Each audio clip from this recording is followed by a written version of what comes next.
नमस्कार, वंदे मातरम। दोस्तों, स्वागत है आप सबका सैनिक पाठशाला में। आज के वीडियो के बेहद महत्वपूर्ण जानकारियों को लेकर आया हूं, जैसे आप बोर्ड पर देख पा रहे हैं।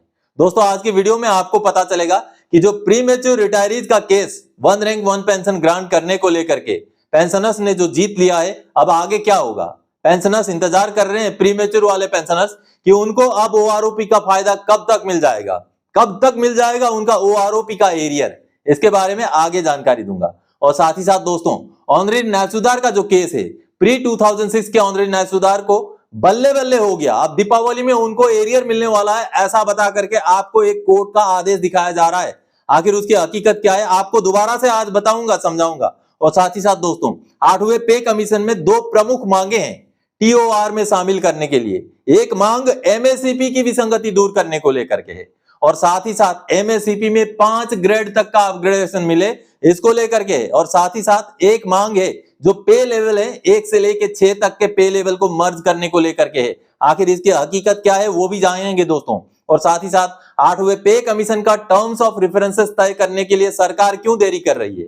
6ठे पे कमीशन का, 7वें पे कमीशन का टर्म्स ऑफ रेफरेंसेस में ऐसी क्या क्या चीजें थी जो सरकार को 8वें पे कमीशन में डालनी पड़ रही है, इसलिए समय लग रहा है। इसके बारे में आगे बकायदा आपको 6ठे और 7वें पे कमीशन के टर्म्स ऑफ रेफरेंसेस दिखा करके समझाऊंगा दोस्तों। तो इन्हीं विषयों को लेकर के आगे बढ़ेंगे। आगे बढ़ने से पहले हमेशा की तरह मेरा आप सबसे आग्रह है, सैनिक पाठशाला चैनल का वीडियो अगर आप पहली बार देख रहे हैं या अभी तक चैनल को सब्सक्राइब नहीं किया है, तो चैनल के साथ जुड़े रहने के लिए, इसका हिस्सा बने रहने के लिए और आपसे जुड़ी हुई भरोसेमंद ऑथेंटिक जानकारियों को पाते रहने के लिए चैनल को सब्सक्राइब जरूर करें। वीडियो जो अच्छे लगे तो वीडियो को लाइक करें और दोस्तों के साथ शेयर जरूर करें। चलिए आगे बढ़ते हैं। सबसे पहली जानकारी, पीएमआर वाले पेंशनर इंतजार कर रहे हैं ओआरओपी लागू होने का, कब तक मिलेगा लाखों का एरियर। कोर्ट केस न करने वालों को भी मिलेगा। दोस्तों, आप सबको पता है, हाल फिलहाल में प्रीमेच्योर रिटायरीज जो जुलाई 2014 के बाद के पेंशनर हैं, उन्होंने कोर्ट में अपना ओआरओपी वाला केस जीत लिया है। उनको माननीय कोर्ट ने उनके फेवर में जजमेंट दे दिया है कि इनको भी ओआरओपी दिया जाए। तो ऐसे में अब पेंशनर्स उस जजमेंट के बाद ये इंतजार कर रहे हैं कि उनको उनका ओआरओपी कब मिलेगा, कब तक उनको पूरा ओआरओपी का एरियर जब से भी उनको लागू है तब से कब तक मिल जाएगा। दोस्तों, साथ ही साथ कुछ पेंशनर्स का यह भी सवाल है कि केवल उन्हीं पेंशनर को मिलेगा जिन्होंने कोर्ट केस किया है, या बाकियों को भी ऑटोमेटिकली मिल जाएगा। दोस्तों, आपको समझा दूं, अभी फिलहाल तो केवल एएफटी से केस जीता गया है। ये जजमेंट का कॉपी सरकार के पास जाएगा, सरकार उस पर डिसीजन लेगी। हो सकता है सरकार आगे अपील करे, ये भी चांसेस हैं। अगर चैलेंज नहीं करती है, उसके बाद निकलेगा सरकार का नोटिफिकेशन कि इनको ओआरओपी लागू किया जाए। फिर उसमें तय किया जाएगा कि एरियर उनको कब से दिया जाएगा।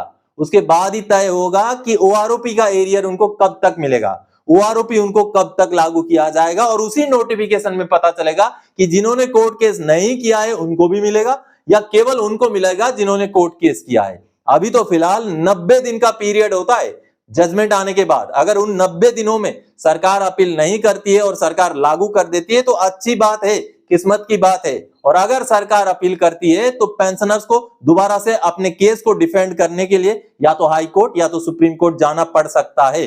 इसलिए इंतजार करें, जब तक सरकार का नोटिफिकेशन नहीं निकलता तब तक ओआरओपी प्रीमेच्योर रिटायरीज का केस फाइनलाइज नहीं हुआ है दोस्तों। चलिए आगे बढ़ते हैं अगली जानकारी की ओर। कोर्ट का आदेश, बल्ले बल्ले, प्री 2006 के ऑनरेरी न्याय सुधार की तो खुल गई किस्मत। जी हां दोस्तों, सोशल मीडिया में ये पिछले 2-3 दिन से चल रहा है कि 2006 से पुराने पेंशनर्स की तो खुल गई है किस्मत। 2006 से पुराने ऑनरेरी न्याय सुधार की 61 लोगों ने केस जीत लिया है, अब उनको होली दीपावली में मिल जाएगा एरियर, ऐसा दिखाया जा रहा है। लेकिन आखिर हकीकत क्या है, कल के वीडियो में भी मैंने समझाया था, आज भी मैं आपको माननीय कोर्ट का ऑर्डर दिखा के समझाऊंगा कि आखिर ऑर्डर में लिखा क्या हुआ है। उसको लोग पढ़ ही नहीं रहे। चलिए मैं आपको ऑर्डर दिखा के समझाता हूं। दोस्तों, माननीय एएफटी न्यू दिल्ली का ये वही ऑर्डर है जिस ऑर्डर को दिखा करके 2006 से पुराने पेंशनर्स का जो ऑनरेरी न्याय सुधार हैं उनको न्याय सुधार के बराबर का पेंशन मिलेगा, ऐसा दिखाया जा रहा है। बल्कि केस कुछ और ही है, क्योंकि इसके कोर्ट के केस में क्लियरली माननीय कोर्ट ने साफ साफ बोला है कि ये जो पेंशनर थे ये रिटायर तो ऑनरेरी न्याय सुधार रैंक से हुए थे, लेकिन इनको हवलदार का बराबर का पेंशन मिल रहा था, जिस वजह से उनको ऑनरेरी न्याय सुधार का बराबर का पेंशन देने के लिए माननीय कोर्ट ने कहा। ये देखिए 3 नंबर पैराग्राफ में, the applicant numbering 61 including 3 widows as per memo of parties have been discharge from the army in the rank of havildar prior to 1 January 2006 and are in receipt of service pension of havildar rank. यानी कि इनको हवलदार के बराबर का ही pension दिया जा रहा था, जबकि इनको ऑनरेरी न्यायसुधार मिला हुआ था। तो इन्होंने कोर्ट केस किया था और इनको अब माननीय कोर्ट ने ऑनरेरी न्यायसुधार के बराबर का पेंशन देने का आदेश दिया है, ना कि रेगुलर न्यायसुधार के बराबर का। साफ साफ यहाँ पर 9 नंबर पैराग्राफ आप पढ़ेंगे तो लिखा हुआ है कि इनको ऑनरेरी न्यायसुधार के बराबर का पेंशन दिया जाए, इनको रेगुलर न्यायसुधार के बराबर का पेंशन लागू नहीं है। ये साफ साफ लिखा हुआ है, क्योंकि प्रिंसिपल बेंच न्यू दिल्ली का ही एक लार्जर बेंच का आदेश का यहाँ पर रेफरेंस दिया गया है 20 मार्च 2024 का, और उसके रेफरेंस में ये बोला गया है कि इनको रेगुलर न्यायसुधार के बराबर का पेंशन लागू नहीं है। कि लेकिन कहीं ना कहीं सोशल मीडिया में इसी ऑर्डर को दिखा करके ऑनरेरी न्यायसुधार 2006 से पुराने पेंशनर को अब न्यायसुधार के बराबर का पेंशन मिलेगा, ऐसा बताया जा रहा है, जो कि बिल्कुल गलत है। ऐसा कुछ भी नहीं है। अगर जो कोर्ट का ऑर्डर है उसको अगर ध्यान से आप भी पढ़ेंगे तब भी पता चलेगा। और ये जो सीरियल नंबर 59, 60, 61 है, ये 5,96,061 रुपए का एरियर नहीं है। ये जो एप्लीकेंट हैं उनमें से 59, 60 और 61 जो फैमिली पेंशनर हैं उनको भी ये बढ़ोतरी ऑनरेरी न्यायसुधार के हिसाब से दिया जाए, ऐसा यहाँ पर आदेश में कहा गया है। दोस्तों, ये उन पेंशनर्स का केस है जिनको ऑनरेरी न्यायसुधार रैंक मिलने के बावजूद भी हवलदार का पेंशन मिल रहा था। अब माननीय कोर्ट ने उनको ऑनरेरी न्यायसुधार के बराबर पेंशन देने का फैसला दिया है, ना कि रेगुलर न्यायसुधार के बराबर का। चलिए आगे बढ़ते हैं अगली जानकारी की ओर। 8 CPC TOR के दो प्रमुख पॉइंट्स क्या हैं समझें। एक पॉइंट है पे स्केल 1 से 6 तक को मर्ज करना।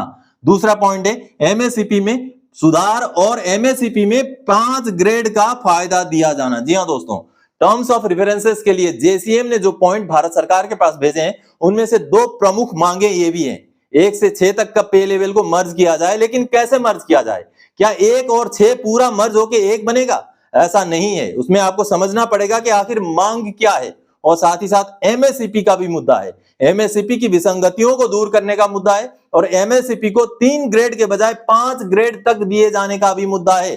तो चलिए, जो टर्म्स ऑफ रेफरेंसेस के लिए पॉइंट भेजे गए हैं उस लेटर को देख के समझते हैं। दोस्तों, टर्म्स ऑफ रेफरेंस में डालने के लिए जो पॉइंट्स JCM द्वारा भेजे गए थे उनमें से दो महत्वपूर्ण पॉइंट्स के बारे में आज मैं आपको समझाने जा रहा हूं, जिसमें से ये D नंबर का पॉइंट और E नंबर का। ये देखिए, E नंबर का जो पॉइंट है, to consider the existing anomalies in the MACP scheme and to recommend minimum 5 promotion in service with very defined hierarchical structure and MACP in the promotional hierarchy। यानी कि दोस्तों, promotion में जो MACP में जो विसंगतियां हैं उनको दूर करने का एक मुद्दा है, और दूसरा मुद्दा है 3 के बजाय 5 अपग्रेडेशन दिए जाएं। आप सबको पता है कि अभी फिलहाल केवल 3 ही अपग्रेडेशन MACP में लागू है। कोई अगर सिपाही से भर्ती हुआ है तो उनको नायक का, हवलदार का या न्यायसुधार का ही MACP लागू है। लेकिन अब की बार 8वें पे कमीशन में 5 MACP का प्रावधान रखा जाए, ऐसी मांग यहां पर की गई है। यानी कि अगर 5 MACP का प्रावधान रखा जाता है तो जो सर्विस लेंथ है 6 साल के लेंथ ऑफ सर्विस में MACP देना पड़ेगा, अगर ये कंसीडर होता है तो। और साथ ही साथ MACP के एनोमली दूर करने की भी बात की गई है। यानी कि जो 2006 से पुराने पेंशनर्स को MACP नहीं मिल रहा है, उस मुद्दे को भी इस पॉइंट में हम इंक्लूड करा सकते हैं जब 8वां पे कमीशन काम करना शुरू करेगा तब। और साथ ही साथ ये जो D नंबर में पॉइंट है, the 8 CPC should consider the merger of non viable pay scales such as level 1 with level 2 and level 3 with level 4 and level 5 with level 6। यहाँ कहीं भी लेवल 1 को लेवल 6 के बराबर करने की बात नहीं हो रही है। यहाँ पर बात हो रही है लेवल 1 को लेवल 2 में मर्ज किया जाए, लेवल 3 को लेवल 4 में किया जाए और लेवल 5 को लेवल 6 में किया जाए। लेकिन समझा ये जा रहा है कि लेवल 1 और लेवल 6 को बराबर किया जाए, ऐसा नहीं है। लेकिन चलिए, जब 8वां पे कमीशन काम करना शुरू करेगा तब इन मांगों के ऊपर आगे विस्तृत तौर पर काम चलेगा। तो आप सबने देखा दोस्तों, ये है एक्चुअल बात कि MACP 5 ग्रेड तक दिया जाए, लेकिन साथ ही साथ 2006 से पुराने पेंशनर्स का MACP का मुद्दा भी हमें जब पे कमीशन काम करने लगेगा तो 8वें पे कमीशन में लागू कराने के लिए जरूर ही उठाना पड़ेगा। चलिए अगली जानकारी की ओर आगे बढ़ते हैं। आखिर सरकार 8 CPC गठन से पहले इतने पॉइंट्स क्यों मांग रही है? क्या होता है TOR में? दोस्तों, आप सबको पता है कि 8वां पे कमीशन के लिए अभी पॉइंट्स मांगे जा रहे हैं TOR में शामिल करने के लिए। TOR यानी कि terms of references. Terms of references एक ऐसा डॉक्यूमेंट है, एक ऐसा गैजेट नोटिफिकेशन है जो केवल 2 या 3 पेज का होता है, और उसमें जो चेयरमैन है, जो कमेटी है, जो सदस्य हैं, उनके नाम होते हैं, और सरकार और कमेटी ने किस तरीके से काम करना है वो सरकार एक हिदायत देती है कमेटी को। लेकिन उससे पहले ही इतने सारे पॉइंट्स मांगे जा रहे हैं जैसे कि पे कमीशन का पूरा काम ही TOR के अंदर ही कर दिया जाएगा। तो ऐसा क्यों हो रहा है, समझ से परे है। हालांकि टीओआर में केवल कमेटी को गठन करके उसको एक मोटा मोटा गाइडलाइन दिया जाता है, 4-5 पॉइंट दिए जाते हैं कि आपने इन मुद्दों को ध्यान में रखते हुए पे कमीशन का काम करना है। आगे पॉइंट्स आएंगे डिपार्टमेंट की तरफ से, वो पे कमीशन को आने चाहिए, ना कि सरकार को। और पे कमीशन जो कमेटी है उसमें छानबीन करती है और उसके ऊपर अपने रिकमेंडेशन देती है। लेकिन टीओआर के अंदर होता क्या है, आपको छठे पे कमीशन और 7वें पे कमीशन का टीओआर दिखाता हूं, जिसमें सभी चीजें आपको क्लियर होंगी कि आखिर टीओआर के अंदर इतना होता क्या है। चलिए उनको देखते हैं।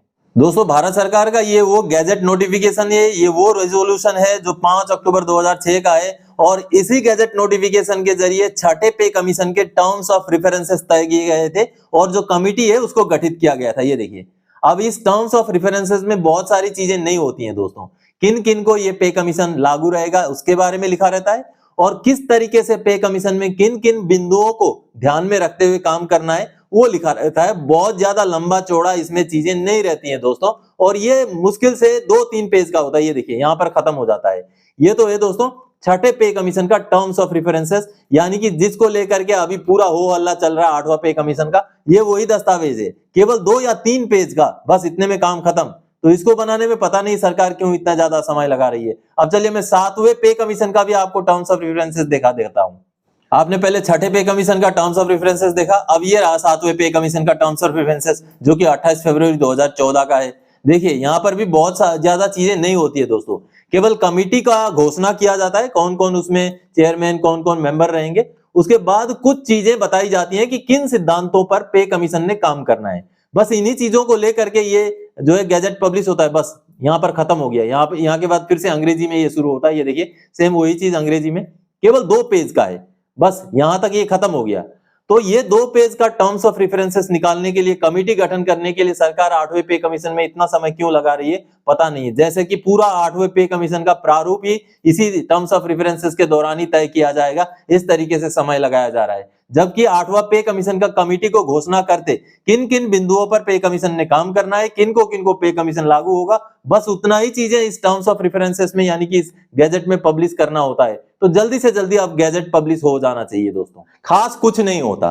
टीओआर केवल 2 या 3 पेज का एक गैजेट नोटिफिकेशन है जिसमें कमिटी गठित होती है और कमिटी के लिए कुछ मोटे मोटे गाइडलाइन दिए जाते हैं।